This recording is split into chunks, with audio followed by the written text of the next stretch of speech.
আসসালামু আলাইকুম, কি অবস্থা সবার? আশা করি সবাই অনেক বেশি ভালো আছো। তো তোমরা যারা 25-26 সেশনে বিভিন্ন পাবলিক বিশ্ববিদ্যালয়ে ভর্তি পরীক্ষা দিবা, তাদের জন্য রিসেন্ট ইয়ার অর্থাৎ 24-25 সেশনে যে সকল প্রশ্নগুলো আসছিল, এই প্রশ্ন প্যাটার্ন সম্পর্কে ধারণা রাখা অনেক বেশি গুরুত্বপূর্ণ। তো রিসেন্ট ইয়ারের প্রশ্নগুলো সম্পর্কে তোমরা যদি জানো কোন টাইপগুলো থেকে প্রশ্ন আসে, কেমন প্রশ্ন আসে, এটা যদি তোমরা গেস করতে পারো, তাহলে ইনশাল্লাহ তোমাদের পরবর্তী পরীক্ষাগুলো অনেক ভালো হয়। তো এই মুহূর্তে এসে তোমরা যারা প্রথম থেকে কোশ্চেন ব্যাংক অ্যানালাইসিস করে পড়াশোনা করবা, তারা খুবই অল্প সময়ের মধ্যে খুব ভালো একটা প্রিপারেশন নিতে পারবা। এবং যারা কোশ্চেন অ্যানালাইসিস না করে সবকিছু পড়তে যাবা, আলটিমেটলি তোমরা সিলেবাস শেষ করতে পারবে না এবং পরীক্ষাতেও তোমরা ভালো করতে পারবে না। তো প্রথম থেকেই যদি ভালো করতে চাও, তাহলে অবশ্যই অবশ্যই তোমাদের কাজ হবে হচ্ছে কোশ্চেন ব্যাংকটা যতবারও বেশি অ্যানালাইসিস করো, কোন টপিকগুলো থেকে বারবার প্রশ্ন আসে, সবচেয়ে বেশি প্রশ্ন আসে, এই টপিকগুলো সুন্দর মতো কনসেপ্ট ক্লিয়ার করো এবং যতবারও বেশি প্র্যাকটিস করো। তুমি যত বেশি প্র্যাকটিস করবা, পরীক্ষার হলে কোশ্চেন সলভের এবিলিটি তোমার বাড়বে। অল্প সময়ের মধ্যে আমরা কোশ্চেন সলভ করতে পারি। একটা কোশ্চেন তুমি 10 মিনিটে সলভ করছো, আলটিমেটলি লাভ নাই। তোমাকে একটা কোশ্চেন 30 সেকেন্ডের মধ্যে 40 সেকেন্ডের মধ্যে সলভ করতে হবে। তো এই যে নির্দিষ্ট সময়ের মধ্যে তুমি প্রশ্ন সলভ করতে পারতেছো কিনা, এইটা কিন্তু অনেক বেশি গুরুত্বপূর্ণ।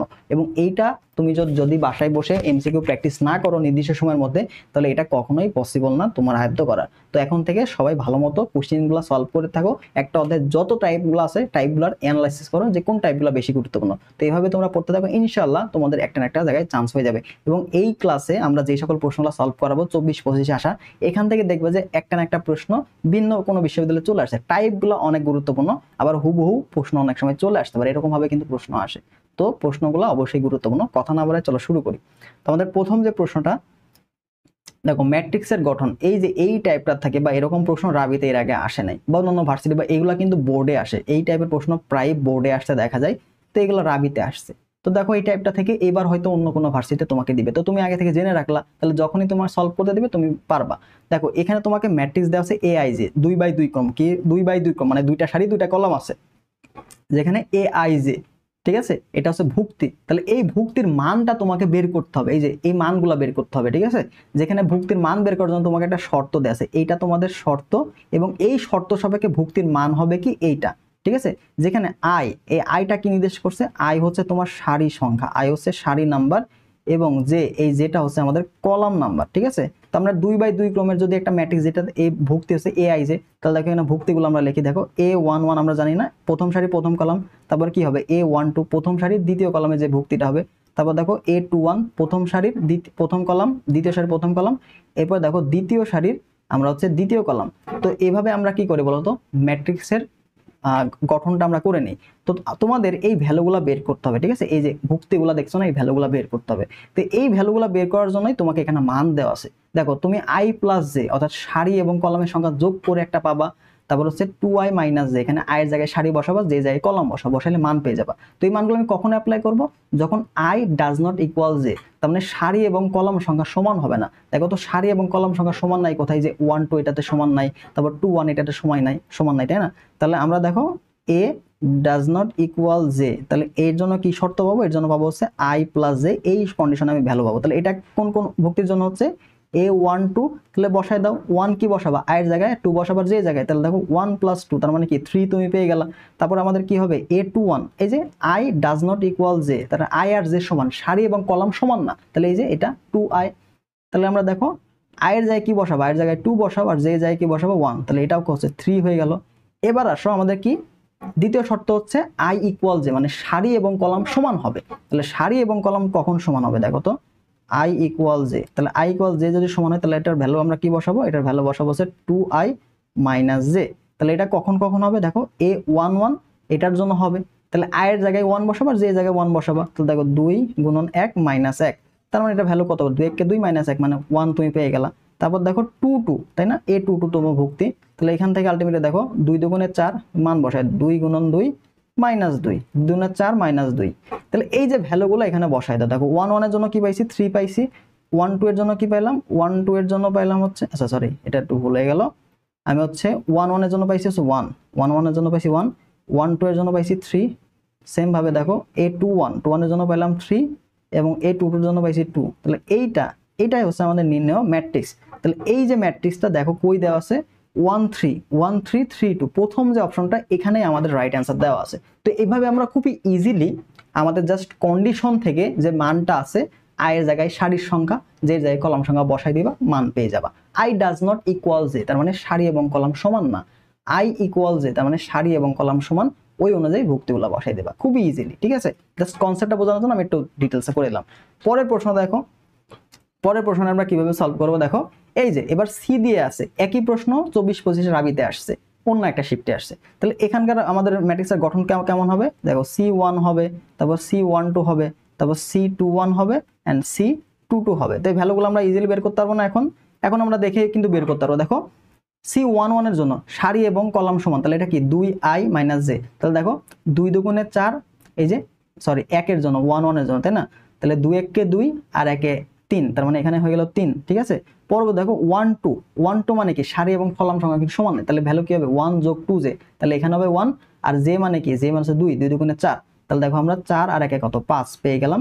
তারপর দেখো C21, তাহলে i এর মান কত 2 আর j এর মান হচ্ছে 1, তাহলে দুইটা সমান না, i does not equal j, তাহলে কি i + 2j, i মানে কি 2 যোগ হচ্ছে 2 দুগুণে 2 1 2, তার মানে দেখো এখানে কত পাচ্ছ, এখানে তুমি 4 পেয়ে গেলা। ঠিক আছে, এখানে তুমি 4 পেয়ে গেলা।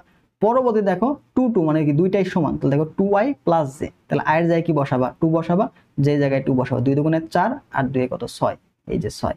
এইটাই আমাদের কাঙ্ক্ষিত ম্যাট্রিক্স। দেখো 3 5 4 6, 3 5 4 6, 3 5 4 6, এই যে বি নাম্বারটা। তো তুমি যখন কনসেপ্ট জানবা তখন তোমাকে এত বড় করে করা লাগবে না, তুমি দেখেই বলে দিতে পারবা। ঠিক আছে, তাহলে এটা বুঝছো, সারি এবং কলাম সমান, এই যে এটা সারি এবং কলাম সমান হলে এই সূত্র, এবং সারি কলাম সমান হলে এটা, না সমান হলে এটা।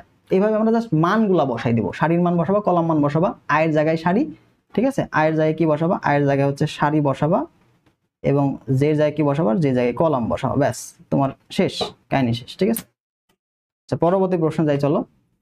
আমাদের পরবর্তী যে টাইপটা থেকে আসছে সেটা হচ্ছে মাত্রা। তো মাত্রাগুলা প্রত্যেকটা ভার্সিটির জন্য ইম্পর্টেন্ট, প্রত্যেকটা ইউনিভার্সিটির জন্য ইম্পর্টেন্ট। ঠিক আছে, দেখো হয়তো এই বছর রাবিতে আসছে, বিগত বছরগুলো অন্য ভার্সিটিতে আসছে, মাত্রা থেকে প্রশ্ন আসবে প্রত্যেক বছর, যে কোনো একটা ইউনিভার্সিটিতে আসবেই।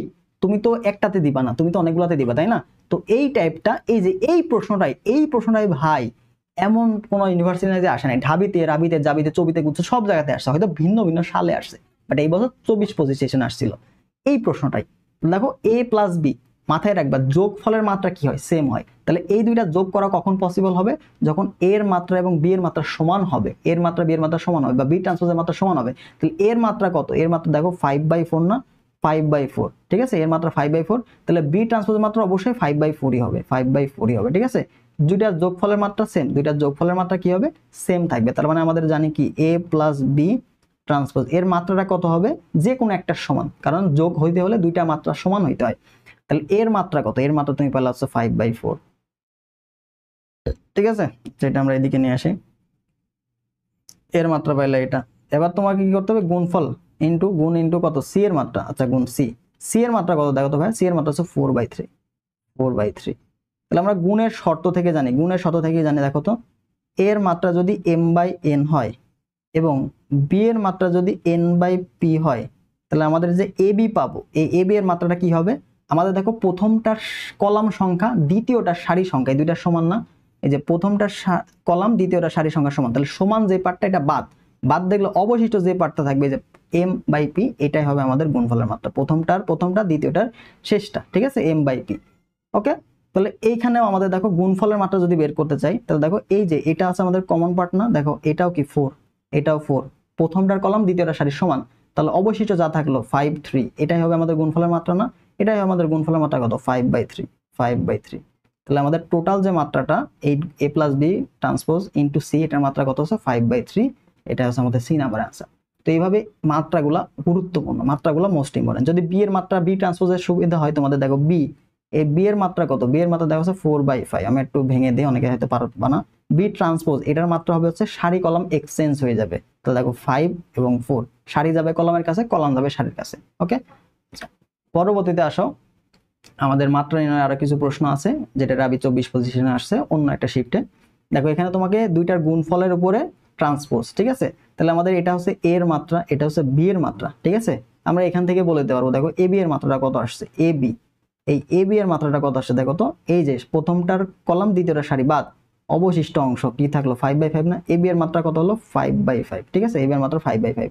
তো তুমি যদি এটাকে ট্রান্সপোজ করো, এটাকে যদি ট্রান্সপোজ করে দাও, A B transpose, A B transpose, তাহলে ট্রান্সপোজ করলে কি হবে, সারি এবং কলাম এক্সচেঞ্জ হবে, তার মানে কি যা ছিল তাই 5/5 হয়ে যাবে, ঠিক আছে, 5/5 হয়ে যাবে। আচ্ছা, এবার তুমি সি এর সাথে গুণ করবা, তাই না, সি এর সাথে গুণ করবা, দেখো এ বি ট্রান্সপোজ, এটার মাত্রা কত 5/5, আর এই যে সি, সি এর মাত্রা কত হলো, সি এর মাত্রা দেখো 5/3, 5/3, তাহলে কমন কোনটা দেখো তো, প্রথমটার কলাম সংখ্যা দ্বিতীয়টার সারি সংখ্যা সমান, তাহলে এই দুইটা বাদ, অবশিষ্ট কি থাকলো, প্রথমটা দ্বিতীয়টা, মানে কি এটার অ্যান্সারও 5/3, এটার অ্যান্সারও 5/3, এটা দেওয়া আছে এ নাম্বার। তো এই যে মাত্রা নির্ণয়টা ভাই তোমার জন্য অনেক গুরুত্বপূর্ণ, ঠিক আছে, যোগফলের মাত্রা সেম থাকবে, গুণফলের মাত্রা কি হবে, আমরা একটু সাইড নোট তোমাদের এখানে হয়তো করে দিই, তোমাদের জন্য হয়তো সুবিধা হবে, ঠিক আছে। তো যোগের ক্ষেত্রে মাত্রাগুলো সেম হইতে হবে, যোগের ক্ষেত্রে মাত্রাগুলো m/n, অবশ্যই বি এর মাত্রা কি হইতে হবে, m/n হইতে হবে, ঠিক আছে। তাহলে এদের যে যোগফল পাবো, যোগফলের মাত্রা কি হবে, যে কোনো একটা সমান। এবং গুণফলের ক্ষেত্রে এর মাত্রা যদি আমাদের m/n হয় এবং বি এর মাত্রা যদি আমাদের n/p হয়, তাহলে অবশ্যই গুণের যে মাত্রা সেটা কি হবে, প্রথমটা দ্বিতীয়টা, দেখো প্রথম গুণন বাই দ্বিতীয়, এটা ঠিক আছে। আচ্ছা, পরবর্তীতে আসো আমরা, আচ্ছা আরেকটা এই ট্রান্সপোজটা দেখাই দিই তোমাদের, অনেক সময় হয়তো এটা তোমাদের ভুল হইতে পারে। দেখো এর মাত্রা যদি হচ্ছে m/n হয়, তাহলে এ ট্রান্সপোজের মাত্রা কি হবে, এ ট্রান্সপোজের মাত্রা হবে n/n, ঠিক আছে, নোট করে দিয়েছি, পিডিএফটা পেয়ে যাবো, কোনো সমস্যা নেই। দেখো এবার ম্যাট্রিক্সের থেকে আরেকটা প্রশ্ন আসছে, সেটা হচ্ছে A transpose T plus B, প্রথমে বি এর উপর ট্রান্সপোজ ছিল, এবার এ এর উপর ট্রান্সপোজ দিয়েছে, তো আমরা এটা তো শর্টকাটেই জানি, দেখো বি এর মাত্রাটা হবে এই যোগফলের মাত্রা, ঠিক আছে। এবার বি এর মাত্রার সাথে টোটাল আলটিমেটলি আমাদের যে গুণফলের মাত্রা সেটা কি হবে বলো তো, বি এর মাত্রা কত, বি এর মাত্রা 4/3 না, এটা হচ্ছে বি এর মাত্রা, ঠিক আছে। তাহলে অ্যান্সার কিন্তু দেখে বলতে পারবো, এটা বি এবং এটা হচ্ছে সি, তাহলে যোগফলের মাত্রা কি বি এর সমানই হবে, কারণ যোগফলের মাত্রা যে কোনো একটা সমান হবে। দেখো এ ট্রান্সপোজ দেওয়া আছে প্লাস বি, বি এর উপর কিন্তু ট্রান্সপোজ নাই, তাহলে আমরা বিটাকেই ধরবো, বি এর মাত্রা কত 4/3 আর সি এর মাত্রা হচ্ছে 3/2, দেখো এই যে 3, এই 3 কি সমান, তার মানে আমাদের অ্যান্সার কি হবে 4/2, দেখা মাত্র অ্যান্সার বলতে পারো 4/2, ইজিলি আমরা বলতে পারবো 4/2। তো এইভাবে প্র্যাকটিস করতে তুমি দেখেই বলতে পারবা যে এটার অ্যান্সারটা, ঠিক আছে। গুণফলের মাত্রা কি, গুণফলের মাত্রা প্রথমটা দ্বিতীয়টা শেষ। পরবর্তীতে আমাদের হচ্ছে অনুরাশি সহগুণক, গুরুত্বপূর্ণ একটা টাইপ। দেখো এখান থেকে আসছে তোমাকে অনুরাশি দেওয়া থাকবে, অজানা একটা রাশির মান বের করতে দিতে পারে, অথবা ডিরেক্ট অনুরাশি বের করতে পারে, ঠিক আছে। তোমাকে বলছে দেখো খুবই সুন্দর, নির্ণয়টির 1/3তম ভুক্তি, তাহলে তোমাকে এইটা হচ্ছে কি বলতো, প্রথমটা হচ্ছে সারি এবং এটা হচ্ছে কলাম, তোমাকে এটা যা দেওয়া থাকবে, প্রথম সারি 3 নম্বর কলাম তুমি বাদ দিবা, যা দেওয়া থাকবে ওইটা সারি কলাম বাদ দিবা। তাহলে প্রথমটা কি বোঝায়, সারি বোঝায়, পরেরটা কলাম বোঝায়, তাহলে তুমি প্রথম সারি আর প্রথম 3 নম্বর কলাম বাদ দিয়ে দাও, প্রথম সারি বাদ দিয়ে দাও, 3 নম্বর কলাম বাদ দিয়ে দাও, যা থাকলো তার নির্ণায়কের মান। তাহলে আমাদের অনুরাশিটা কি হচ্ছে, অনুরাশি কি বললাম, প্রথম সারি 3 নম্বর কলাম বাদ, অবশিষ্ট কি থাকলো 5x22। এবার তুমি এটার মান বের করো, এটা ভাই এটার মান কত হচ্ছে, দেখো তো, প্রধান কর্ণ বর্গের গুণ মাইনাস গৌণ কর্ণ বর্গের গুণ, 5 দুগুণে 10 মাইনাস হচ্ছে 2x। এবার প্রশ্ন মতে তোমাকে এইটার মান তোমাকে বলছে অনুরাশি কত 2, অতএব তোমাকে বলে দিছে যে 10 মাইনাস 2x, এইটার সমান তোমাকে 2 দেওয়া আছে।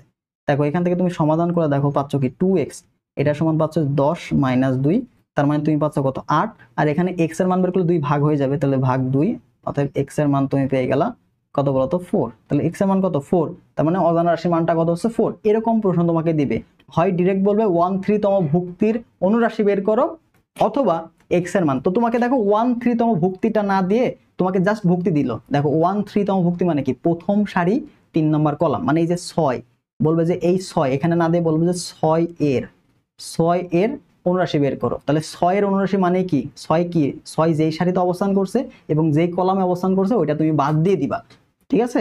তোমাকে দুই ভাবে দেওয়া থাকবে, হয় 1,3তম ভুক্তি, অথবা ডিরেক্ট এই 1,3 যেই ভুক্তিটা আছে ওইটা তোমাকে বলে দিবে, বলবে যে 6, এই 6 এর ভুক্তি অনুরাশি বের করো। তখন তুমি 6 যেখানে অবস্থান করছে ওই সারি কলাম বাদ দিয়ে যা থাকবে এই যে এই পার্টটুকু নিয়ে তুমি নির্ণায়কের মানটা বের করলেই অনুরাশি পেয়ে যাবা, ঠিক আছে, অনুরাশি পেয়ে গেলা।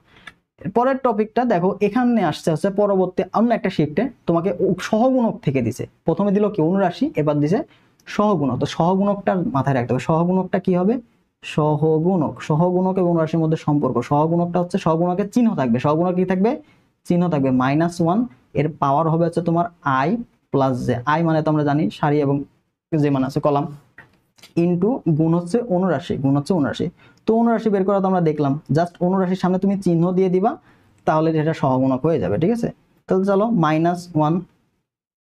আয়ের মান কত দেখো, কয়তম ভক্তি, 3/2তম ভক্তি। ঠিক আছে, তাহলে 3 যোগ হচ্ছে 2 গুণ, তাহলে 3/2 বলছে, তাহলে 3 নম্বর সারি তুমি বাদ দিবা, 3 নম্বর সারি বাদ দাও, 3 নম্বর সারি বাদ দিলাম, 2 নম্বর কলম বাদ দাও, এই যে 2 নম্বর কলম বাদ দাও। যা যা পড়ে থাকলো তার নির্ণায়কের মান কি কি থাকলো দেখো, তো এখানে 1 থাকলো, এখানে 3 থাকলো, তারপর দেখো 2 থাকলো x।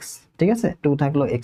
ওকে, তাহলে এইটার দেখো মেলো কি হচ্ছে, এটা কি -1, কিন্তু যেহেতু -1 এর পাওয়ার কত, বিজোড়, -1 ইন্টু এখানে গুণ করে দাও x -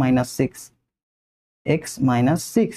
ঠিক আছে না, তাহলে তুমি এখান থেকে ভ্যালু কি পাচ্ছ, -x + 6। তোমার প্রশ্ন মতে দেখো বলে দিচ্ছে সহগুণক কত, সহগুণক 6। ঠিক আছে, সহগুণক 6 এখানে আমরা লিখতে পারি, দেখো প্রশ্ন মতে আমাদের যে 79টা সহগুণকটা পাইলাম, এটা সমান কত হবে, x + 6, এটা সমান বলছে তোমাকে 10।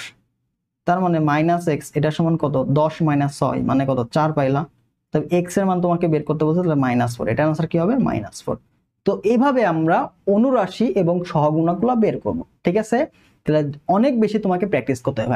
এই যে ম্যাট্রিক্স থেকে না সহজ সহজ প্রশ্ন আসবে, তো এইগুলো কখনোই ভুল করা যাবে না। ভর্তি পরীক্ষায় তুমি যদি ভালো করতে চাও বা তোমার যদি টার্গেট থাকে একটা সিট হইলেই হবে, চান্স পেতে চাই, তাহলে কখনোই সহজ প্রশ্ন তুমি ভুল করে আসবে না।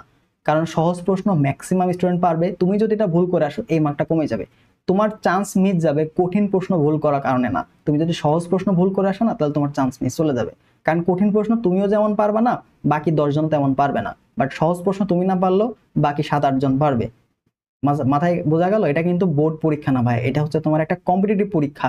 তুমি যদি এখানে কাউকে টপকাতে না পারো, অন্য কেউ তোমাকে টপকায় চলে যাবে। তো মাথায় রাখো, তোমাকে কিন্তু বাকি 10-20 জন বা অনেক স্টুডেন্টকে হারায়ে তোমার নিচে ঠেলে দিয়ে তারপর তোমাকে উপরে উঠতে হবে। ঠিক আছে, এটা একটা কম্পিটিশন। এটা কিন্তু বোর্ড পরীক্ষা না যে আমি চাইলে 1000 জন 1 লাখ জনকে A+ দিয়ে দিলাম বা 1 লাখ জনকে চান্স দিয়ে দিলাম, কখনোই পসিবল না। এখানে সিটি আছে 25,000-এর মতো পাবলিক ইউনিভার্সিটিতে, আর পরীক্ষা দেয় 1.5 লাখ 1 লাখ। বুঝতে পারছো? কম্পিটিশন, এটা মাথায় রেখে নিও। প্রথম প্রথম তোমরা গুরুত্ব দিবা না, বাট শেষের দিকে যখন চান্স পাবা না, অনেক বেশি হতাশা কাজ করবে। ঠিক আছে, তো পরবর্তী প্রশ্ন দেখো আমাদের এখানে। পরবর্তী টাইপটা আছে ব্যতিক্রমী অব্যতিক্রমী, মোস্ট ইম্পর্টেন্ট একটা প্রশ্ন, ব্যতিক্রমী অব্যতিক্রমী। তো তোমাকে এখান থেকে দুই ভাবে প্রশ্ন দিবে, অব্যতিক্রমী হওয়ার শর্ত বা ব্যতিক্রমী হওয়ার শর্ত। ব্যতিক্রমী দেখো আরেকটা জিনিস মাথায় রাখবা, ব্যতিক্রমী কখন হবে, ব্যতিক্রমী ব্যতিক্রমী যদি কোনো একটা ম্যাট্রিক্সের নির্ণায়কের মান যদি 0 হয়, নির্ণায়কের মান যদি 0 হয়, তাহলে এটা কি হয়ে যাবে, ব্যতিক্রমী হয়ে যাবে। আর ব্যতিক্রমী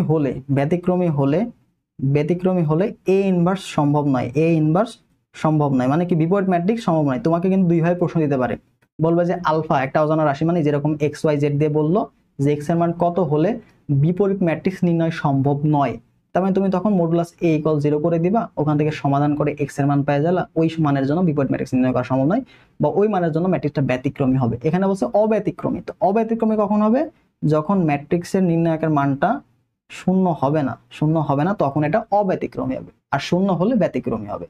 তাহলে এটা ভ্যালু বের করো। নরমালি আমরা কি করবো, এটার সাথে এটা গুণ, এটার সাথে এটা গুণ। তাহলে অতএব আমরা হচ্ছে x - 4 ইন্টু x + 4 গুণ কোন মাইনাস মানছে কি, মাইনাস প্লাস হয়ে যাবে। ঠিক আছে, 4 4 16 -6 সূত্রের মাইনাস আছে, বোঝাই দিই এখানে -16। এটা কি হওয়া যাবে না, এটা 0 হওয়া যাবে না। তাহলে এখান থেকে দেখো a - b + b মানে কি, a² - b²। তাহলে দেখো এখানে পাচ্ছি কত, x² -16, আর এখানে মাইনাস হচ্ছে প্লাস হয়ে যাবে, +16। এটা কি হওয়া যাবে না, এটা হওয়া যাবে না, হচ্ছে শূন্যের সমান হওয়া যাবে না। ঠিক আছে, তাহলে দেখো আমাদের 16 16 কাটা গেল, তাই না, 16 16 কাটা। তাহলে অবশ্যই x এর মানটা কি হওয়া যাবে না, x এর মানটা শূন্য হওয়া যাবে না। যদি শূন্য হয় তাহলে ব্যতিক্রমী হয়ে যাবে, আর শূন্য না হলে অব্যতিক্রমী। তাহলে অ্যান্সার কি হবে, x does not equal 0। বুঝা গেছে? অব্যতিক্রমী হলে শূন্য হবে না, একটা মনে রাখো তাহলে হবে, দুইটা মনে রাখতে গেলে কাপঝাপ হয়ে যাবে। ব্যতিক্রমী হলে শূন্য হবে, তাহলে অব্যতিক্রমী কি, অবশ্যই শূন্য হবে না। পরবর্তী টাইপটা দেখো আমাদের এখানে বলছে, এই যে ম্যাট্রিক্সে ব্যতিক্রমী হবে, এটা থাকতে পারে, অথবা বলবো যে বিপরীত সম্ভব নয়, বিপরীত ম্যাট্রিক্স সম্ভব নয়। ঠিক আছে, আমি এত লিখলাম না, বিপরীত ম্যাট্রিক্স সম্ভব নয়, এরকম দিতে পারে। ঠিক আছে, পি এর কোন মানের জন্য। তাহলে চলো আমরা জানি কি ব্যতিক্রমী যদি হয় তাহলে এর মানটা কত হবে, এই যে মান p + 4 8 two P minus two, এইটা সমান কি হবে, এটা সমান 0 হবে। ঠিক আছে, ব্যতিক্রমী হলে এটা সমান 0 হবে। তাহলে আমরা গুণ করে দিব, দেখো পি মাইনাস টু ইন্টু হচ্ছে পি প্লাস ফোর মাইনাস 8 দুগুণে 16 ইকুয়াল কত হলো 0। তাহলে এখান থেকে দেখো আমরা পি স্কোয়ার প্লাস হচ্ছে 4p মাইনাস 2p মাইনাসে মাইনাসে প্লাস, আচ্ছা প্লাস মাইনাসে মাইনাস, 4 দুগুণে 8 মাইনাস 16 ইকুয়াল হচ্ছে 0। তাহলে এইখান থেকে আমি দেখো পাচ্ছি P square plus 2p minus 26, আচ্ছা সরি 24 হবে, এটা 24 ইকুয়াল 0। তো এটা আমাদের কি করতে হবে, মিডল টার্ম উৎপাদক করতে হবে। দেখো যোগ বিয়োগ করলে 2 এবং গুণ করলে -6, আমরা জানি কি 6 এবং 4, তাই না? 6 থেকে 2 4 বাদ দিলে 2 হয়, আর 4 7 24, মানে একটা প্লাস মাইনাস হবে। পি স্কোয়ার প্লাস হচ্ছে 6p মাইনাস দেখো 4p মাইনাস হচ্ছে -24, এটা আমরা সবাই জানি, তাই না? এটা আমরা সবাই জানি। তাহলে এটা সমাধান করলে তুমি কিন্তু পাচ্ছ কি পাচ্ছ, দেখো তো, এটা সমাধান করলে তুমি পাবা হচ্ছে p প্লাস 6, এখানে হচ্ছে -4 কমন নিলে তাহলে হচ্ছে p -4, এটা ইকুয়াল 0। তাহলে অতএব দেখো সমাধান করলে কি পাচ্ছ, p এর মান হচ্ছে -6 হতে পারে অথবা +4 হতে পারে। ঠিক আছে, তো এটা আছে অ্যান্সার। তাহলে p এর মান -6 অথবা 4 হলে এটা ব্যতিক্রমী হবে। -6 +4 এই নাম্বারে দেওয়া আছে। তো এইভাবে আমরা আমাদের যদি বলে p এর কোন মান, এখানে p এর বদলে x থাকতে পারে, আলফা থাকতে পারে, যাই থাক না কেন নিয়মটা সেম, ব্যতিক্রমী হলেই এর মানটা কত হবে, 0 হবে। পরবর্তী প্রশ্ন দেখো, এখানে তোমাকে বলছে নিচের কোনটি ব্যতিক্রমী ম্যাট্রিক্স। তাহলে ব্যতিক্রমী ম্যাট্রিক্সের একটা শর্টকাট আছে, শর্টকাট হচ্ছে দেখো R1, R1 মানে কি প্রথম রো, এটা হচ্ছে আমাদের R1 এবং এটা হচ্ছে R2। তাহলে এই যে R1 ভাগ হচ্ছে R2, এইটা ধ্রুবক, এটা কি থাকবে, ধ্রুবক। ধ্রুবক মানে কি দেখো 1/1 অনুপাত করো, কত হয় -1 না, 1/1 অনুপাত করলে কত হয় 1, সমান হচ্ছে, সমান হচ্ছে, তার মানে এটা হবে না। ঠিক আছে, প্রথমটার ক্ষেত্রে দেখো অনুপাত করি, 1 ভাগ হচ্ছে -1 ইকুয়াল ডাজ নট ইকুয়াল দেখো 1/1, হচ্ছে না। R1/R1 অনুপাতটা যদি সেম থাকে তাহলে আমরা এটা ব্যতিক্রমী ম্যাট্রিক্স বলতে পারবো, অথবা তুমি চেক করতে পারো বিয়োগ বিয়োগ করে, বারবার বিয়োগ করা ঝামেলা না। দেখো 2/3 2/3 6/7, তাহলে 6/7 যেহেতু বিজন না, এটা তো হবেই না। 1/3 -1/3, তাহলে এটাও দেখো প্লাস মাইনাস আছে, এটাও হবে না। ডি নাম্বার দেখো 1/3 ইকুয়াল হচ্ছে 3/9, দেখো হয়ে যায় কিনা, 3/9 হয়ে যাবে। দেখো এটাকে 3 দিয়ে ভাগ করলে 1/3 হয়ে যায়। তার মানে দেখো R1 ভাগ R2 অনুপাতটা এটার জন্য সেম, এটার জন্য সেম, তাই না? তাহলে এটা দেখো 1/3 ইকুয়াল দেখো 1/3, তার মানে এটা হচ্ছে আমাদের ব্যতিক্রম, এটা হচ্ছে ব্যতিক্রম। দেখো 9 কে 9 -9 ইকুয়াল কত 0। তুমি এভাবে চেক করতে পারো, আবার এই অনুপাতটা মনে রাখতে পারো যে R1 ভাগ R2 সারি যদি আমরা অনুপাত করি, প্রথম সারি দ্বিতীয় সারি, তাহলে যদি অনুপাতটা কনস্ট্যান্ট থাকে প্রত্যেকটা ভুক্তির জন্য, প্রত্যেকটা কলাম ওয়াইজ ভুক্তি, ঠিক আছে, তাহলে আমরা সেটা ব্যতিক্রমী বলতে পারবো। অথবা এটা শর্ত কি, এটার কন্ডিশন, কন্ডিশন তুমি চেক করতে পারো যে এটার মান কত হবে, এটার মান 0 হচ্ছে কিনা। পরবর্তীতে আসো, আমাদের ব্যতিক্রমী মত ব্যতিক্রমী শেষ, এবার আমরা বিপরীত ম্যাট্রিক্সে চলে আসি। তো বিপরীত ম্যাট্রিক্সের খুবই শর্টকাট একটা আমাদের জানা আছে উত্তর, সেটা হচ্ছে দেখো এই এ সমান যদি a b c d, এটা শুধুমাত্র 2/2 ক্রমের জন্য, আর পরীক্ষায় তোমাকে 2/2 ক্রমেই দিবে। বিপরীত ম্যাট্রিক্স মানেই তোমাকে 2/2 ক্রম, ঠিক আছে। তাহলে এটাকে a ইনভার্স আমরা কিভাবে বের করব, a ইনভার্স এটা সমান বের করব হচ্ছে, প্রথমে আমরা জানি কি মডুলাস অফ a, তাই না, modulus of a into adjoint of a, আমরা এটা বের করি, ঠিক আছে না, অ্যাডজয়েন্ট অফ a এটা বের করে তারপরে ট্রান্সপোজ দিই আর কি, এভাবে বের করতে হয়। তাহলে এইটার মান আমরা শর্টকাটে ইজিলি বের করতে পারবো। সেটা হচ্ছে দেখো তো মডুলাস অফ এর মান কি, এটার সাথে এটা, এটার সাথে এটা বিয়োগ না, তাহলে 1/, প্রথম কর্ণ বরাবর AD মাইনাস গৌণ কর্ণ বরাবর BC, ঠিক আছে। এরপরে যে কাজটা সেটা হচ্ছে তোমাদের প্রধান কর্ণ বরাবর যারা আছে এরা এক্সচেঞ্জ করবে পরস্পর, তাহলে D যাবে A এর কাছে, তাহলে এটা D গেল, আর A যাবে হচ্ছে D এর কাছে। আর অবশিষ্ট যারা আছে এদের চিহ্ন পরিবর্তন, গৌণ কর্ণ বরাবর যারা থাকবে তাদের চিহ্ন পরিবর্তন করতে হবে। তাহলে দেখো এখানে হলো -B এবং এখানে হলো -C, ঠিক আছে। এইটাই হচ্ছে জাস্ট কন্ডিশন। তো তোমাকে এখানে a ইনভার্স বলছে, তাহলে আমরা দেখো এখানে a ইনভার্সটা কিন্তু খুবই ইজিলি বের করতে পারি। a ইনভার্স দেখো 1/, মান বের করো, 3 দুগুণে কত 6, -6, 5 একে 5, -5 প্লাস হয়ে যাবে +5। এবার অ্যাডজয়েন্ট বের করব, তাহলে 2 আর -3 এক জায়গা চেঞ্জ করবে, তাহলে এখানে হলো -3, এখানে গেল 2, তারপরে অবশিষ্টগুলো চিহ্ন পরিবর্তন, দেখো 1 মাইনাস ছিল হয়ে যাবে প্লাস, এখানে 5 আছে প্লাস হয়ে যাবে -5। এবার আমরা মান বের করি, দেখো এখানে আসে -1, তাহলে -1, এটা দিয়ে -3 -5 1 2, তাহলে আমাদের কাজ কি বলতো, এবার -1 দিয়ে ভিতরে গুণ করে দেওয়া না। তাহলে আমি যদি ভিতরে গুণ করে দিই তাহলে কি থাকে দেখো, 3 5 1 2, এবং এইটাই হচ্ছে আমাদের নির্ণয় A ইনভার্স, নির্ণয় A ইনভার্স। ঠিক আছে, তাহলে 3 1 5 2 3 1 5 2 3 1 5 2 3 1 5 2।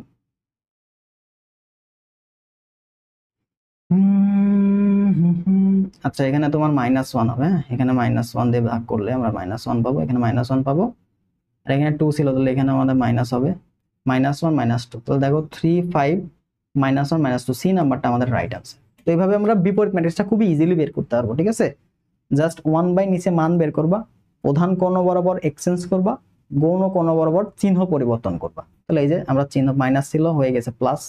ঠিক আছে, আচ্ছা, পরবর্তী প্রশ্ন জানো, আমাদের এখানে বিপরীত ম্যাট্রিক্সে আরেকটা শর্ত তোমাকে দিছে, বৈশিষ্ট্য নয় কোনটা, কোনটা বৈশিষ্ট্য দেখো, a to the power inverse, তারপর ইনভার্স করলে a পাওয়া যায়, এটা আমাদের সঠিক।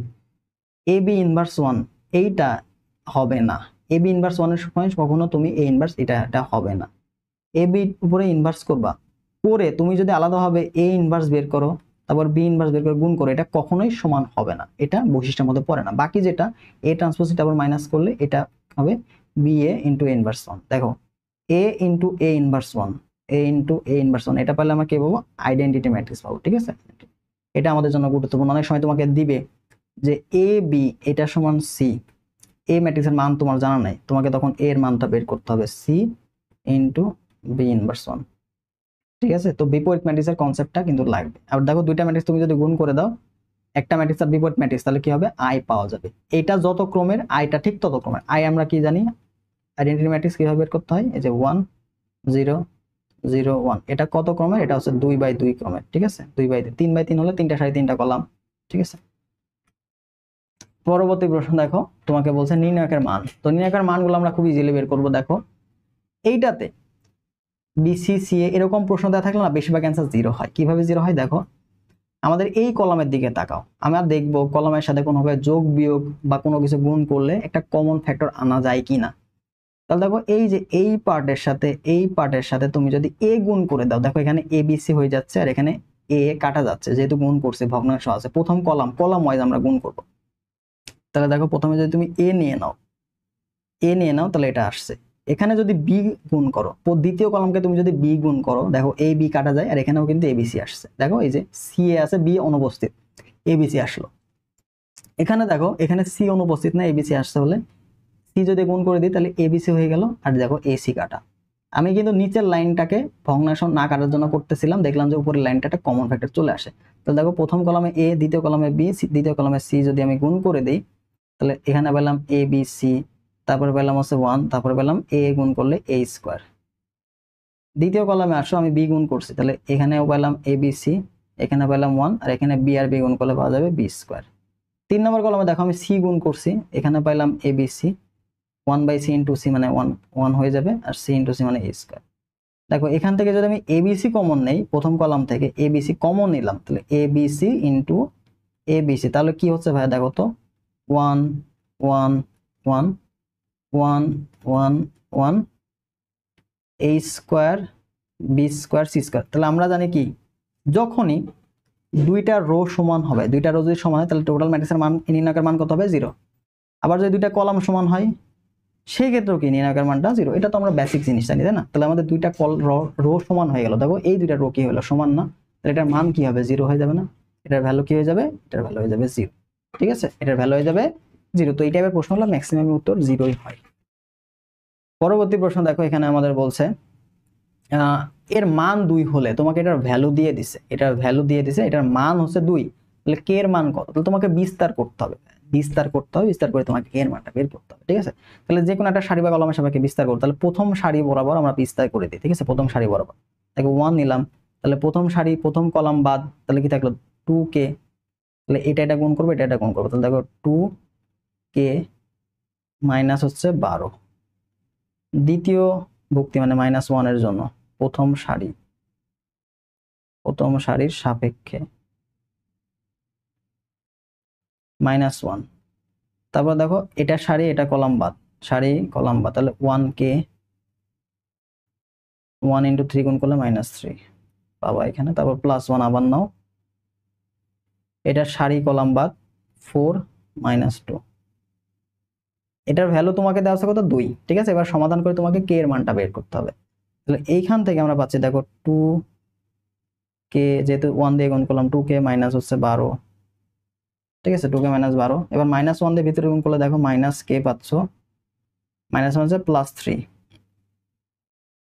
ঠিক আছে -1 +3 পাইলা, ভিতরে +1 দিয়ে গুণ করে দাও, তাহলে দেখো কি পাইলা 4 - 2 ইকুয়াল হচ্ছে 0, বা 4 - 2 এখানে আমরা ইজিলি এখানে জাস্ট 2 লিখতে পারি। তো এবার আমাদের ক্যালকুলেশন করে কে গুলো একদিকে নাও, 2k - k মানে শুধুমাত্র একটা কে পাইলাম। এবার -12 আর 3 আর 2 5, তার মানে এখানে -7 ইকুয়াল 2, অতএব কে সমান কত বলো তো 2 + 7 মানে হচ্ছে 9, 9 হচ্ছে আমাদের উত্তর, ঠিক আছে। তো এইভাবে আমরা তোমাকে নির্ণায়কের মান দেওয়া থাকবে, বলবে যে অজানা রাশি কে, এক্স, এম, ওয়াই, জেড যা খুশি দেওয়া থাকলে ওটার ভ্যালু বের করে এইভাবে বিস্তার করে দিবা যে কোনো একটা সারির সাপেক্ষে তোমার সুবিধা মতো, তারপর অজানা রাশি মানটা পেয়ে যাবা। পরবর্তী প্রশ্ন দেখো আমাদের এখানে বলছে কে এর মান কত হলে নির্ণায়কের মান শূন্য হবে না। তো নির্ণায়কের মান শূন্য হবে না, তো তুমি অপশন টেস্ট করে দেখো যে কোনটার জন্য শূন্য হচ্ছে বা শূন্য হচ্ছে না। তুমি যদি 1 নাও, দেখো 1 নাও, তাহলে কে এর মান কত 1 হয়েছে, এটা 1, তাহলে দেখো দুইটা সারির সমান না, এই দুইটা সারির সমান হচ্ছে। যদি আমরা k = 1 নেই, তাহলে আমাদের প্রথম কলাম এবং হচ্ছে দ্বিতীয় কলাম এবং তৃতীয় কলাম তিনটাই সমান, তার মানে অবশ্যই মানটা 0 হবে, তাহলে এর জন্য শূন্য হবে, এর জন্য শূন্য হবে। -1 নিলেও সেম, -1 নিলেও আমাদের সেম একটা ভ্যালু পাচ্ছে, এই যে আমাদের 1 নম্বর কলাম এবং 3 নম্বর কলামটা সমান হচ্ছে, এবং 3 যদি নেই তাহলে এইটার জন্য আমাদের কিন্তু ম্যাট্রিক্সের মানটা নির্ণায়কের মান 0 হচ্ছে না। দেখো তুমি 3 বসালে এখানে 3 আসছে, 9 আসছে, এখানে 9 এটা 27 কোনোভাবে কিন্তু মিলতেছে না, তাহলে এইটার জন্য শুধু 0 হবে না। আবার যদি তুমি 0 নাও, 0 নিলে কিন্তু 0 হয়ে যাবে, 0 নিলে 0 হয়ে যাবে, ঠিক আছে 0 নিলেও এটার মান কি 0। তাহলে আমাদের শুধুমাত্র 3 এর জন্য 3 এর জন্য 3 এর জন্য শূন্য হবে না, 3 এর জন্য শূন্য হবে না, তাহলে বাকিগুলোর জন্য শূন্য হচ্ছে। এভাবে অপশন টেস্ট করে এই টাইপের গুলা বের করতে পারবা, মান বসায় দেখবা যে সারি কলাম সমান হচ্ছে কিনা, সমান হলে তো 0 হয়ে গেল, আর যদি সমান না হয় তাহলে সেটা হবে না। পরবর্তী প্রশ্ন তোমাকে বলছে যে নির্ণায়কের মান কত। দেখো 1 2 3 4 5 6 ক্রমিক সংখ্যা না, এই ক্রমিক সংখ্যা আকারে থাকলে এটার आंसर 0, ক্রমিক সংখ্যা আকারে থাকলে এটার आंसर 0, বা তুমি চাইলে একটা সারির সাপেক্ষে প্রথম সারির সাপেক্ষে বিস্তার করে দেখতে পারো। ক্রমিক সংখ্যা 1 2 3 4 5 6 7 8 এই 9 থাকলে এটার आंसर 0। আচ্ছা, তো এটা তোমাদের জন্য অ্যানাউন্সমেন্ট, যারা ভার্সিটি কমিউনিটির কোশ্চেন ব্যাংক সলভ যেটা বললাম এটার মাস্ট তোমাকে করতে হবে, যদি না করে যাও তাহলে পরীক্ষায় গিয়ে ভালো করতে পারবে না। তো অনেক সময় একা একা করতে গিয়ে তোমাদের বোরিং লাগে বা পারো না, ভুল হয়, তো তারা চাইলে আমাদের ভার্সিটি কমিউনিটির যে master question bank solve course এটাতে ভর্তি হতে পারো। এটার এনরোল ফি অফারে মাত্র 399 টাকায়। এখানে তোমরা ফিজিক্স, কেমিস্ট্রি এবং ম্যাথ এই তিনটা বিষয়ে কোশ্চেন ব্যাংক সলভ ক্লাস পেয়ে যাবে, এবং রিসেন্ট ইয়ারের কোশ্চেন ব্যাংক সলভ ক্লাসগুলো এখানে ইনক্লুডেড থাকবে, ঠিক আছে। এছাড়া যারা সেকেন্ড টাইমার আছো তারা চাইলে এক্সাম বেসে ভর্তি হতে পারবো। তো এক্সাম বেসে ভর্তি হলে কিন্তু কোশ্চেন ব্যাংক সলভ ক্লাসগুলো ফ্রি থাকছে, কোশ্চেন ব্যাংক সলভ ক্লাসগুলো ফ্রি থাকবে, তুমি কিন্তু ফ্রি পেয়ে যাবা কোশ্চেন ব্যাংক সলভ ক্লাস। তো এটা 100 জনের জন্য আমরা 399 টাকায় তুমি ভর্তি হতে পারবা। তো এনরোল করতে নক দাও আমাদের হোয়াটসঅ্যাপ নাম্বারে, বা ডিসক্রিপশন বক্স চেক করলে সেখানে ডিটেলস পেয়ে যাবা। যারা এক্সাম বেসে ভর্তি হবা দ্রুত আমাদের হোয়াটসঅ্যাপে যোগাযোগ করে ভর্তি হয়ে যেতে পারো, ঠিক আছে। তো সবার জন্য সকল শুভকামনা। এর পরবর্তীতে কোন চ্যাপ্টার চাও সেটা অবশ্যই কমেন্ট বক্সে জানা যাবে, ঠিক আছে। আল্লাহ হাফেজ।